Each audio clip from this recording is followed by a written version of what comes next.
Assalamualaikum warahmatullahi wabarakatuh.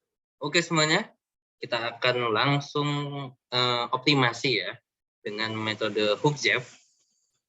Nah, di video sebelumnya kita telah membahas mengenai prinsip-prinsip kerja metode Hoekjeff, di mana metode tersebut digunakan untuk optimasi multivariabel.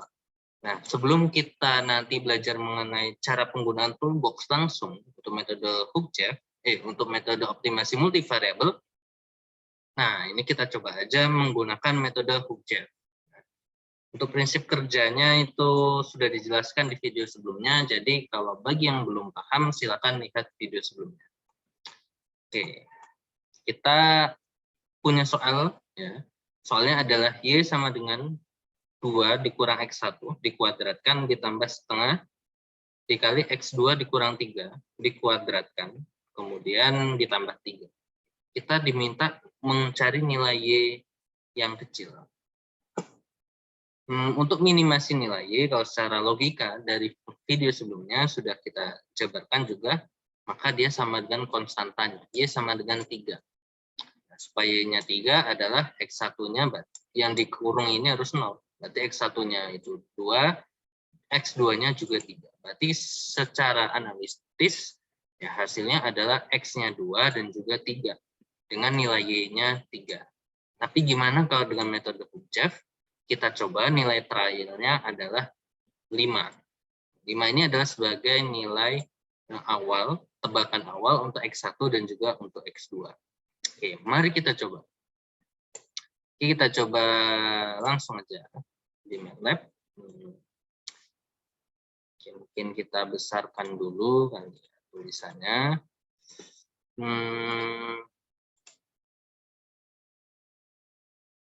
Oke. Clear dulu, kita buat function. Oke, ini ya. Ini 1 gitu aja. Kita clear all, CLC, add your name. Oke. Kita memiliki persamaan tadi. Kita tuliskan dulu deh persamaannya. Biar ingat. Y sama dengan 2 min X1 dikuadratin ditambah 0,5 dikali X2 min 3 dikuadratin ditambah dengan 3. Tebakannya masing-masing diawali dengan angka 5. Oke, kita sudah memiliki nilai tebakan ya. Oke, nilai tebakan kita masukin dulu nilai tebakannya ya. Tebakannya kan tadi adalah angka 5. Kita coba masukin ya. Tebakan awal, jadi kita memiliki nilai X1. Yang kita sebut aja X1 0 ya. Atau X1 apa ya? 0 aja lah ya. X1 0 juga X2 0. Tebakannya berapa masing-masing adalah 5 ya. Ingat ini adalah tebakan awal. Kemudian kita tentukan increment ya. Nah, incrementnya kan paling enak untuk Hoekjeff ini. Pertama incrementnya kita cari efek yang besar dulu, incrementnya gede-gede. Nah, baru itu kalau sudah dieliminasi, nanti kan akan mendekati hasil yang sebenarnya, maka incrementnya kita turunkan. Saat increment besarnya itu 0,7 deh. Dan increment kecil adalah increment awal, kemudian increment kecilnya apa ya? Misal kita buat di X1 gitu ya. Misal berapa ya? Di X1 ini adalah kita buat 0,5 aja deh. 0,5 dulu. Ini adalah increment X1. Kemudian di X2 nanti kita samain aja ya, sama dengan di X1. Ini adalah increment X2. Baru berikutnya kita membuat pemberhentian. Ini adalah menggunakan while. Oke, nanti kita isi, apa isi while-nya? Kita hitung dulu, pertama adalah basis awal. Basis awal adalah kita memasukkan nilai tebakan. Tebakannya ini kita masukkan ke dalam fungsi. Oke. Berarti kita punya nilai fx. Berarti nanti ada punya x1 juga x2. Basisnya x1 x2-nya ini sama aja dengan nilai awal x1 0, x2 0. Oke, seperti ini. Nah, basis awalnya baru kita masukin. Misal namanya fx0 sama dengan misal namanya apa? Fungsi gitu ya. Kita substitusikan x1 dan x2. Ini adalah sebagai basis awal. Nilai y basis ya. Nilai y basis. Kalau sudah kita menentukan basis, langkah berikutnya apa? Ya kita evaluasi. Evaluasi x1-nya. Dahulu boleh, x2 dahulu juga boleh. Nah, untuk analisisnya, berarti misal kita analisis X1. X1, nanti analisis pertama adalah X1-nya di atas. Di atas, apa namanya, X1 kan tadi 5, di atas angka 5, misal 6 gitu ya, atau nanti di X1 tebakan awal ditambah increment yang pasti. Berarti nanti basis awalnya ini, kemudian kita tentukan analisis. Misal berikutnya kita buat namanya analisis untuk X1. Nah, analisis untuk X1 kan ada dua kondisi ya. Kondisi pertama adalah, ini kita buat kondisi pertama. Nanti analisis untuk X1 kondisi kedua. Kondisi pertama apa? Kondisi pertama yang akan kita masukkan adalah X1 sama dengan X1 awal ditambah dengan delta X. Yaitu di atas tebakan awal tadi. Ini adalah kondisi mula-mula. Kalau X1 di atas, X2 ya kita buat tetap. Analisis untuk X1, X2-nya tetap. Analisis untuk X2, maka X1-nya tetap. Berarti X2 sama dengan X2 awal. X2 0. Kita masukin ke dalam fungsi. Misal namanya fx sama dengan fungsi kurung X1 sama X2. Oke. Nah, sekarang andai. Nah, ini analisis kondisi pertama. Andai fx-nya ini lebih kecil daripada basis awal, maka dia diterima X1 ini, alias yang langkah sukses. Kalau fx-nya di sini ini lebih besar daripada fx basis, maka kondisi pertama ini otomatis gagal. Berarti X1 sama dengan X1 yang di atasnya increment, ini gagal. Otomatis nanti kita akan coba untuk kondisi yang kedua. Kita coba kondisi pertama dulu. Oke, berarti nanti di sini apa? Oke, berarti nanti kita udah masukin fungsi. Berarti kita butuh if, dan juga butuh else. Nah, kita untuk ini nanti kita membutuhkan yang namanya tanda. Ya. Oke, tanda untuk melakukan looping ya. Oke, itu nanti aja kita bikin. Berarti sekarang kita bikin pengandaian. Pengandaian kondisi pertama. Pengandaian berarti kita buat if. Pengandaiannya apa? Kalau f-nya lebih kecil dari fx0. Apa? Kalau lebih kecil ya fx0 tadi akan digantikan sama fx. Ya. X1-nya X1 mula-mula tadi akan digantikan dengan X1 yang hasil analisis. Ya, else sebaliknya. Nah, sebaliknya apa? Nah, sebaliknya ya, kondisi ini nggak terpenuhi, kondisi pertama. Otomatis kita masuk else-nya di bagian untuk analisis X1 kondisi kedua. Ini adalah sebagai else. Nah, kondisi kedua apa nanti ya? X1 sama dengan X10 dikurang dengan DX1. Nah, kita masukin lagi fungsi fx sama dengan fungsi kurung. Oke, berarti nanti ini X1, X2. X2-nya dari mana? Nggak usah kita ketik lagi, ya udah masuk yang sini. X2 sama dengan X2 mula-mula. Oke. Nah, kalau udah, nah, karena ini ada pengandaian kondisi pertama, maka ada setelah masuk analisis untuk X1 yang kondisi kedua, maka ada pengandaian kondisi kedua. Jadi ini adalah di dalam pengandaian ada pengandaian, double pengandaian. Biasanya yang kita temukan adalah double looping yang double ini ya, apa namanya? Double array. Yang for n, dalamnya ada for n ya.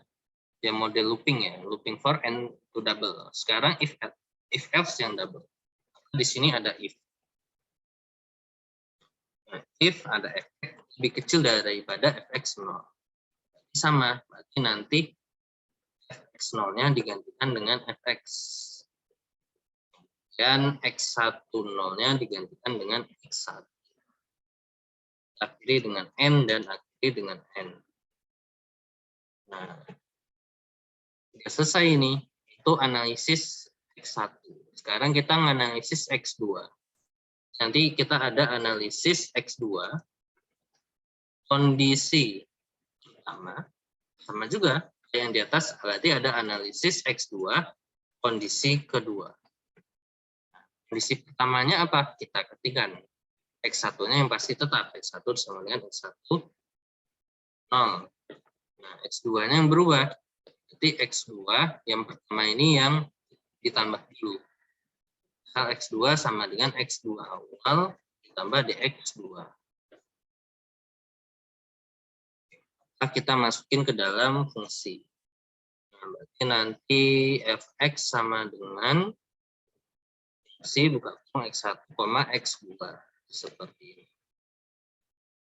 Kalau udah apa pengandaiannya? Ini pengandaian yang kondisi pertama.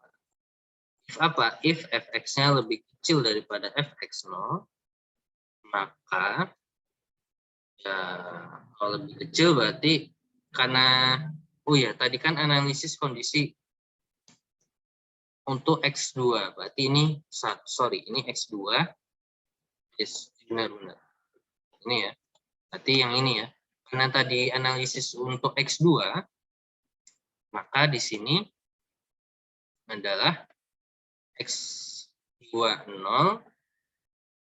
atau fx dulu, fx 0 sama dengan fx. Otomatis nanti x2 0 digantikan dengan x2. Baru else. Nah, kalau kondisi ini enggak dipenuhi, maka jadilah yang namanya analisis kondisi kedua.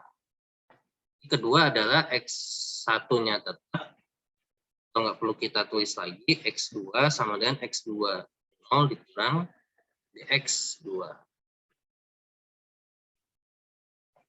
Baru Fx sama dengan fungsi X1, X2. Nah, untuk kondisi kedua, ada pengandaiannya. Pengandaian kondisi kedua. Yang pertama apa? If kalau fx-nya lebih kecil daripada fx0 ya sama, fx 0-nya digantikan dengan fx. X2-nya juga sama, X2 0-nya digantikan dengan X2. Kita akhiri dengan N, kita akhiri dengan N. Nah, sekarang yang menjadi permasalahannya ini apa? Baru kita cek. Nah, kita belum menyelesaikan looping-nya tadi ya.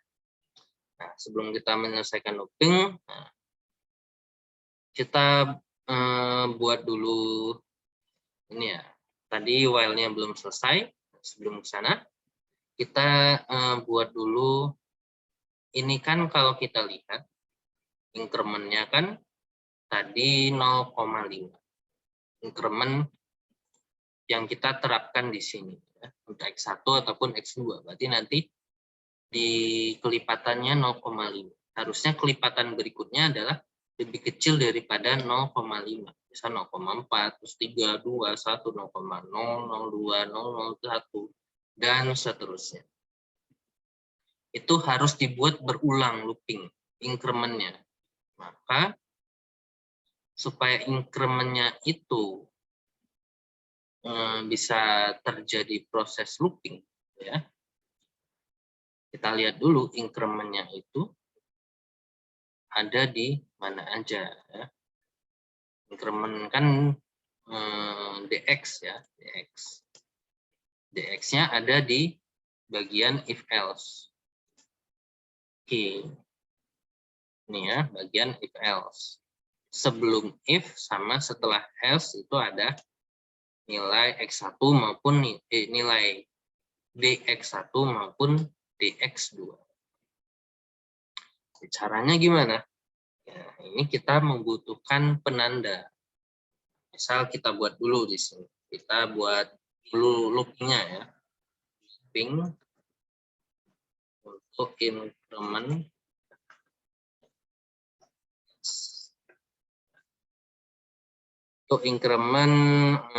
misal X1 dulu.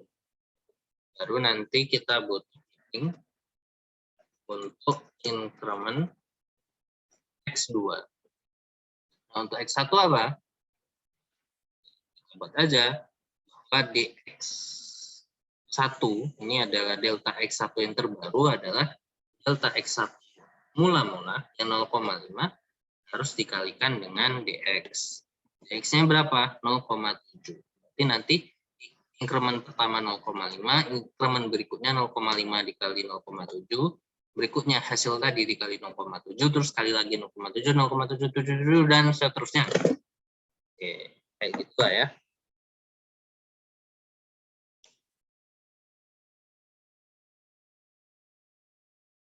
Nah, terus ini berlaku saat kondisinya apa?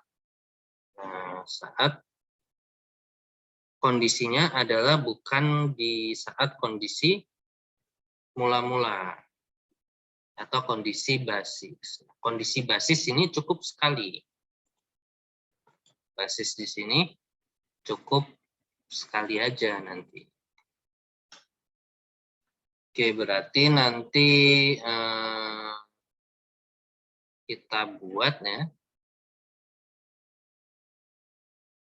Untuk di sini analisis untuk basis sudah, analisis untuk kondisi pertama. Untuk kondisi pertama ini membutuhkan nilai dx juga. Misal kita sebut aja di sini kan dx-nya hanya ada dx1, nggak ada dx2. Kita ingin terapkan if else tadi di sini. Nah, aja misal semacam tanda itu ya, semacam tanda untuk penerapan looping. Misal kita buat dua tanda, yang satu untuk X1, yang satu untuk X2. Ini kan looping untuk X1. Kita buat tanda. Ya. Tanda 1 ini untuk X1. Misal 0. Ini tanda. Ini tanda looping X1. Untuk looping aja nanti. Nah, X1 ada di sini. Kemudian kita lihat ada di mana lagi, di sini. Di sini nggak ada ininya.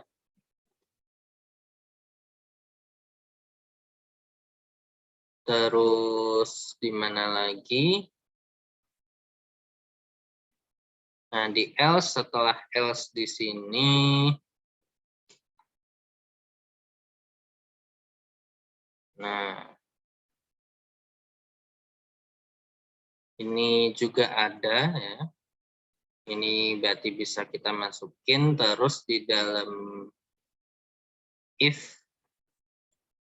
Nah, if di sini juga ini ada fx0, fx, x1, x0, ini juga terhubung ke dalam sini.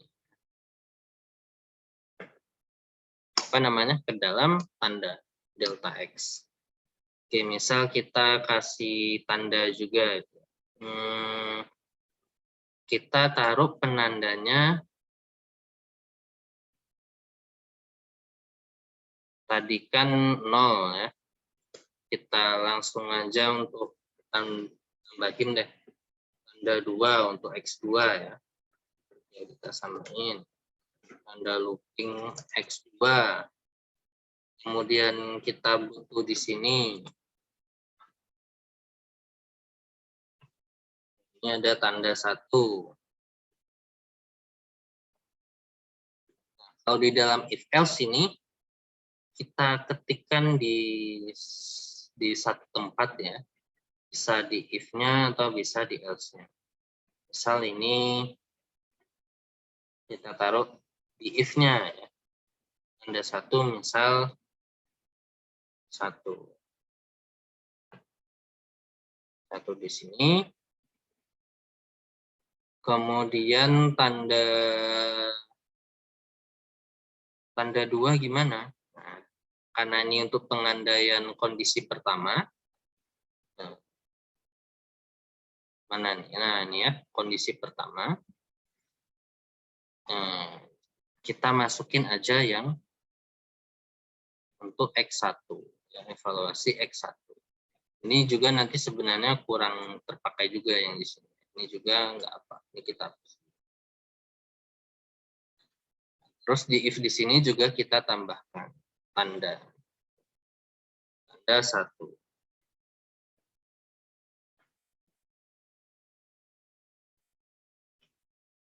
Nah, tandanya ini sebenarnya tandanya ini bebas angkanya. Karena kita ingin gunakan if else, jadi sebaiknya penandanya itu adalah yang berupa angka bilangan negatif atau bilangan positif. Oke, yang di atas ini kita lebih ke 0 ke bawah atau di atas 0 ya. Kalau enggak gitu, biarin. Yang ini 0 ke bawah. Kemudian atau kita sebut aja minus 1 gitu ya. Nah, kemudian yang di sini kita buat tandanya itu beda. Kemudian di mana lagi ada dx. Nah, di sini yang tadi ini negatif. Kemudian yang di sini kita buat positif. Nah, karena nanti loopingnya akan kita terapkan untuk yang tandanya negatif aja, ya, yang melibatkan dx. Di sini kan nggak melibatkan dx satunya, berarti ini positif. Sedangkan yang di menu else di sini ada melibatkan dx, berarti kita kasih tandanya juga negatif. Min 1, nn, ke Kemudian kita buat tanda 2 sekarang. Nah, berarti pengandaian kondisi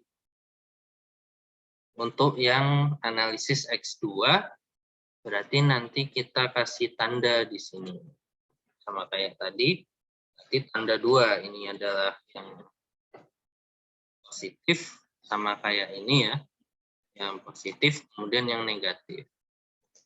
Adalah tanda 2 yang negatif.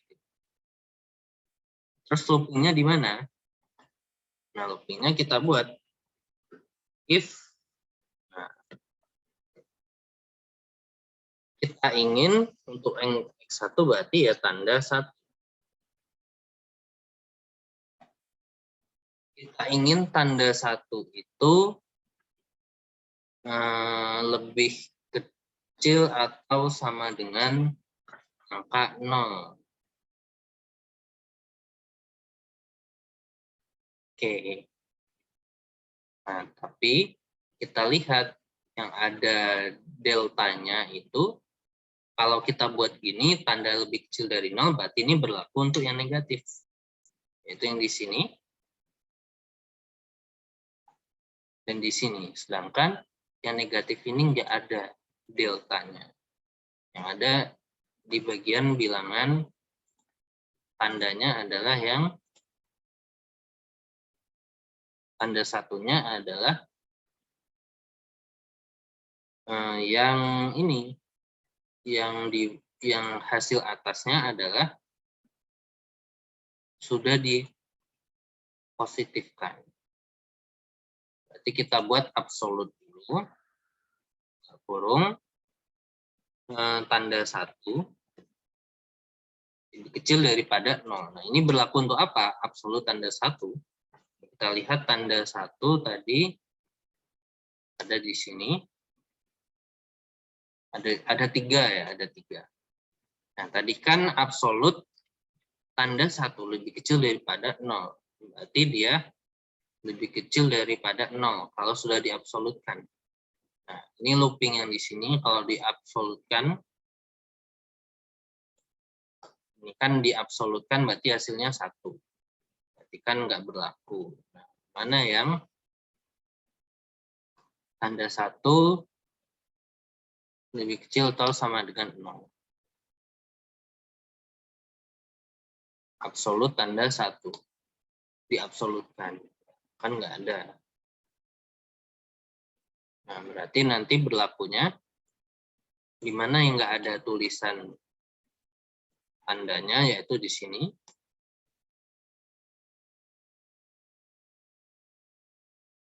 Nah, yang nggak melekat di if else, yang mana ini? Ini ada if, yang di sini, yang di atas. Jadi nanti yang dari yang atas sama yang delta X yang di sini yang nggak ada tandanya, berarti yang sebelum if nanti yang berubah-ubah.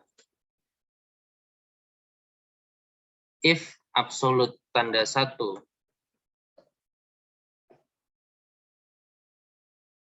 nah, if absolut tanda 1 lebih kecil sama dengan 0, maka dx1 sama dx1 kali x. Berarti di sini ada, kita lengkapi dulu, tanda 2.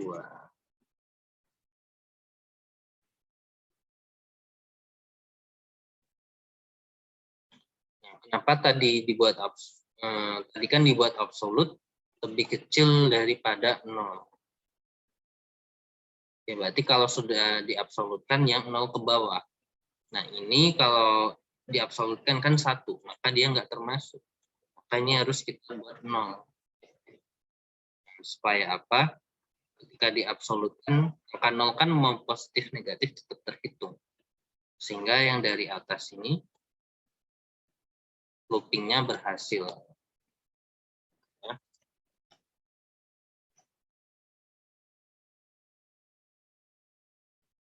Kita cek. Nah, berarti nanti kalau sudah seperti ini, tinggal kita kasih else. Else. Nah, kemudian apa ini?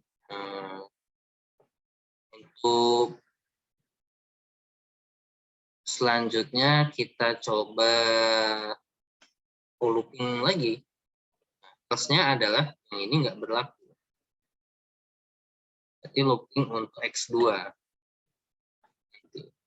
Jadi nanti looping X2 ya kita buat lagi if absolute tanda 2 lebih kecil sama dengan 0, maka dx2 sama dengan dx1 dikali dx. Kita kiri, else. Nah, else-nya ini apa? Setelah ini increment-nya sudah berulang-ulang terus untuk x1 maupun x2, nah dia berhenti ketika apa? Kita ingin aja kita buat kalau while fx-nya itu sudah lebih kecil daripada fx awal. Nah, kalau fx-nya lebih kecil daripada fx yang paling awal, maka dia kan programnya selesai. Dicari yang benar-benar paling kecil. Kita buat dulu di sini x1 sama dengan x10, awalnya kan ditambah x1 dikali tanda 1. Ini adalah fungsinya tanda. Tanda 1 di sini apa? Tanda 1 yang kita masukin yang mulai-mulai di sini yaitu 0. Berarti kan x1 sama dengan x10 ditambah dengan dx. Seyogyanya seperti itu. Berarti x2 di sini x2 mula-mula ditambah dx2 dikali tanda 2. Baru kita masukin ke efek fungsi x1, x2. Ya, efeknya di sini nyambung di sini. Si x1, x2. x1, x2 ini terus berganti. Ada x10, x10 itu jadi x1, x2 0 itu nanti jadi x2. Baru fx0 itu jadi fx, sama aja ya. Fx0 sama dengan fx. Lalu kita klik dengan n. Contoh yang pertama ini apa? Yang while tadi adalah pemberhentian program yang awal tadi kita masukin. Kita buat n. Kita ingin apa? Biar enak, jumlah errornya kita bisa buat sekecil mungkin juga. Tapi juga kita bisa tentukan kalau increment-nya tadi kan dikali 0,7 ya. Nah, 0,5 kali 0,7. Nanti kali 0,7 kali terus sebanyak mungkin. Nah, sampai hasil kalinya itu berapa? Sampai 0,001 misal di X1-nya. Kalau hasilkannya sudah sampai sekecil ini ya, filenya sudah banyak juga. Ya, kalau begitu ya sudah dipastikan ya, harusnya hasilnya juga diperoleh yang kecil. Misal di X2 juga 0,001. N di sini untuk menghubungkan ini. Oke, kalau udah ini N untuk mengakhiri while, mengakhiri if else lagi, dan while N. Dan while N, kemudian kita buat penampilan hasilnya. Misal kita tampilkan satu optimal. Berarti X10, F, X2 optimal, itu X2 0 tadi karena udah digantikan ya. Misal ini nilai Y sama dengan nilainya ya fx 0 tadi. Kita kiri dengan n, baru kita bikin function, misal fx sama dengan tadi namanya fungsi buka kurung x1 dan x2. Kita masukin deh rumusnya. Ini kita copy. Fx sama dengan kiri dengan N. X1 min 2. Oke, dah. Baru kita run. Ya. Kita run.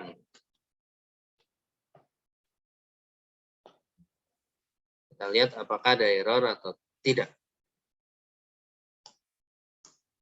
Oh, di sini error. Oh ya, ini harusnya bukan sama dengan, tapi lebih besar dari. Salah. Ini apa ini? Close. Kita run lagi. Oke, udah selesai ya. Hasilnya 2, X2-nya 3, Y-nya 3. Berarti ini benar. Terus apakah tanda di sini kita hilangkan? Kita hilangkan. Kita hilangkan. Kita hilangkan. Akan berpengaruh? Pengaruh di sini. Karena apa? Karena tanda tadi lebih kecil, setelah di absolut lebih kecil daripada 0, itu hanya ada di persamaan ini adalah untuk looping X1, berarti sisanya adalah untuk looping X2. Di sini ada else. Nah, else-nya if tanda 2. Nah, di sini ada tanda 2, absolut lebih kecil daripada 0. Kalau tanda 2,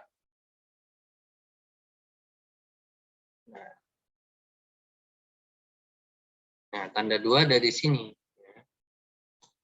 Lebih kecil daripada 0. Ini diabsolutkan ya 1. 1 itu nggak lebih kecil daripada 0. Maka dia loopingnya di sini nggak muncul looping. Tapi munculnya di sini. Nah, karena itu tanda tadi berguna untuk proses looping. Jadi kita hadirkan ya seperti ini dan diperoleh hasil X1 optimal 2, X2 optimal 3, dan Y optimal 3. Oke, jadi seperti itu untuk Hoekjeff ya, untuk metodenya. Silakan diputar-putar kembali, diulang-ulang terus video ini sampai benar-benar memahami gitu ya. Dan jika ada yang ingin ditanyakan, silakan tanyakan saja, cantumkan di kolom komentar gitu ya. Dan apabila ada masukan dan saran, silakan disampaikan. Terima kasih banyak dan sampai jumpa.